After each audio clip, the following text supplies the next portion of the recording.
আজই ডাউনলোড করুন আর এনজয় করুন আপনার পছন্দের শো। আমি ছোটবেলা থেকে একজনকেই গুরু মানি। তার গান শুনে শুনে মনে মনে আমি সুর শিখে গেছি। তো তোমার এই গানের গুরু কে? আমার দিদি।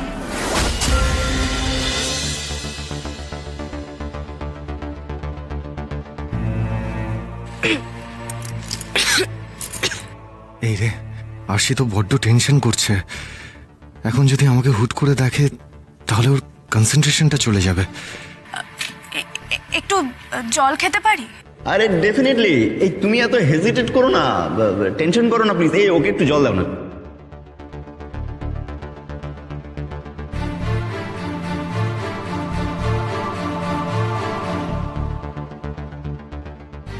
এর যা অবস্থা দেখছি, গলা দিয়ে সুর বেরোবে বলে মনে হচ্ছে না। আমি তো জানি এটাই হবে। যাক, ভালোই হয়েছে। আজ ও নিজের জায়গাটা বুঝে যাবে। তোমার বজরংবলীকে আমি তোমার হাতে তুলে দিতে না পারলেও তোমার কাছে এনে দিয়েছি আরশি।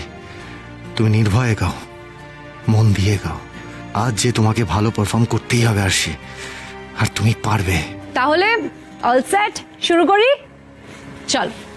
শুরু করছে না কেন? টাইম ওয়েস্ট হচ্ছে তো। Come on Arshi, come on. বুঝলে, আশির যে অবস্থা দেখছি তাতে মনে হচ্ছে না ও গান গাইতে পারবে। কিন্তু টপ 8-এ তুমি সিলেক্ট হবেই কাকই।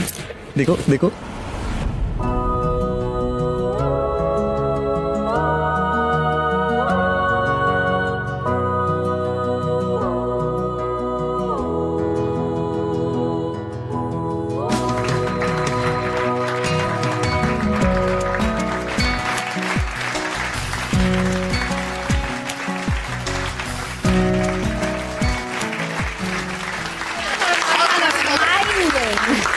খুব ভালো।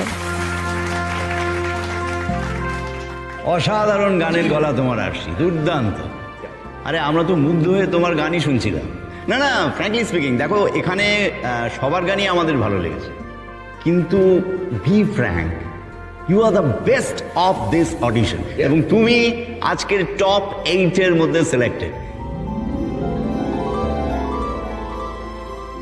এই নিশাদ, আমার তো এই ভেবে লোভ হচ্ছে যে ওর গান আমরা এই অনুষ্ঠানে আরো শুনতে পাবো।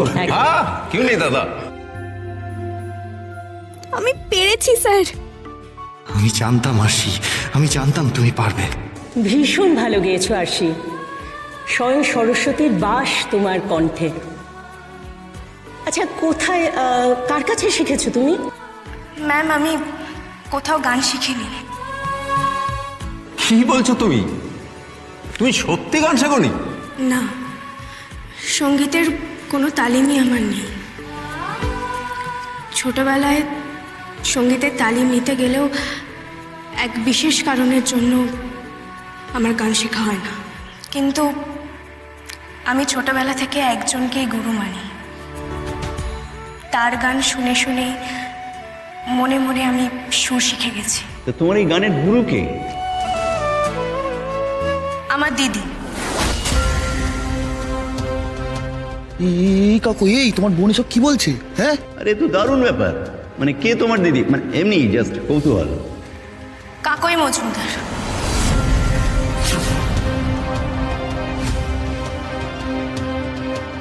কাকই মানে যিনি আগে গাইলেন? হ্যাঁ ম্যাম। ও বাবা, কাকুইও এখানে এসেছে নাকি?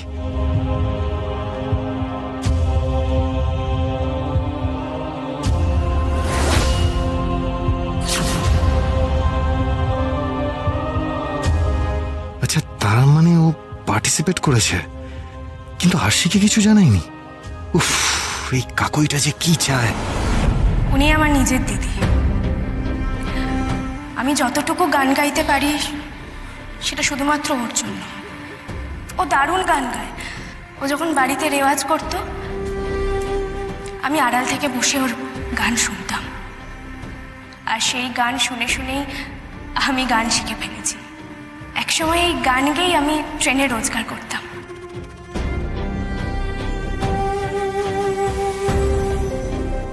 এই ক্লোজ ধরো, ক্লোজ ধরো। চোখটা চিকচিক করছে, দর্শককে ওটা দেখাতে হবে তো। আশি, তুমি তো আমাদের অবাক করে দিলে।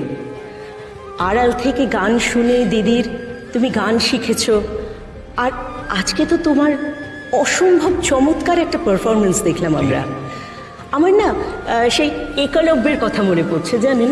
না না না না না, ওটা হলে দুই বোনের মধ্যে আবার গুরুদক্ষিণার ব্যাপার চলে আসবে, সেটা ঠিক হবে না।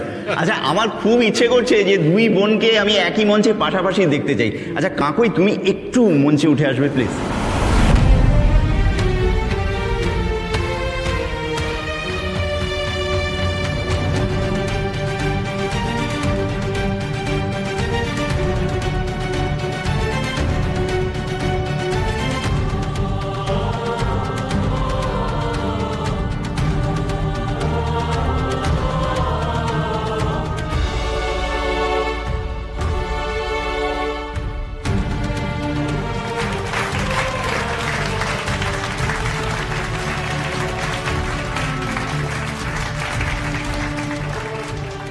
আরে বাবা, এ তো দারুণ লাগছে। এবার দুই বোন একই মঞ্চে, গুরু শিষ্য পাশাপাশি, তার উপর আবার যুযুদান দুই পক্ষ। হ্যাঁ, এ তো আমাদের অনুষ্ঠানের মান আরো বাড়িয়ে দিল। আমার তো মনে হচ্ছে রিয়েলিটি শো আরো বেশি ইন্টারেস্টিং হয়ে উঠবে দিনের দিন। এক্স্যাক্টলি দাদা। এনিওয়ে, আমাদের সবার নজর থাকবে তোমাদের দুই বোনের উপর। শুধু আরশিই নয়, কাকই, তুমিও পরের রাউন্ডের জন্য সিলেক্টেড।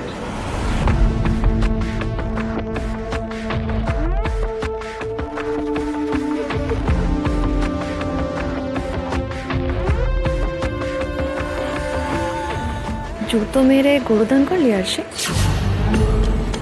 সকলের সামনে এত বড় মিথ্যা কথাটা বললি? শুনে শুনে আর যাই হোক, গান শেখা যান। জেদ আর মনের জোর থাকলে শেখা যায় দিদি। আমি বিশ্বাস করি না, তুই বিশ্বাস কর কি না কর তাতে আমার কিচ্ছু এসে যায়। কিন্তু এই আরশি কখনো মিথ্যে কথা বলে না, আজও বলেনি। একটা কথা শুনে রাখাস, যতই প্রশংসা করো, জিতবো কিন্তু আমি।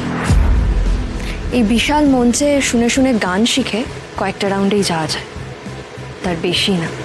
আমিও দেখি তোর দৌড় কত দূর।